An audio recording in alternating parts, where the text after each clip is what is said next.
সব হইব ভিডিও দেখলে। রমজানে একটা রোজা রাখার ফজিলত হুজুরে কইবা বলো।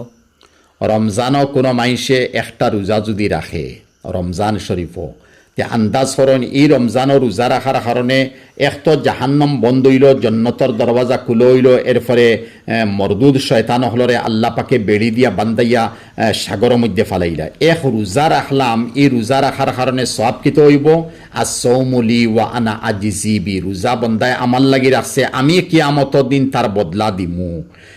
এক রোজা, 2 রোজা, 10 রোজা, 30 রোজা আমি রাখি আর তে কিয়ামতের দিনে আল্লাহ যদি আমার বদলা দিন তে কিতা কম দিবা, বাসায় বদলা দিতরা।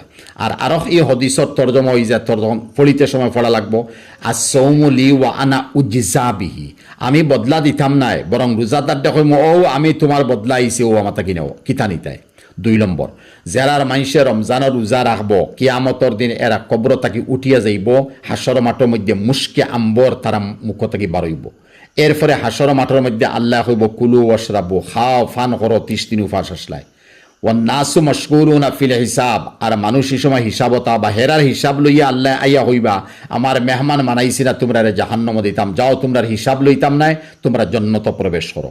আবার দুনিয়ার জমিনের মধ্যে রমজানের রোজা রাখনেওয়ালার মুখর যে বদবু যে গুবার হয়, ওয়ালা খুলুফ ফামিস সাইম আতিয়াবু ইনদাল্লাহি মির রিহিল মিস্ক, মুশকে আম্বর তাকি রোজাদার মুখর দুর্গন্ধ আল্লাহর কাছে আরো পছন্দিদা।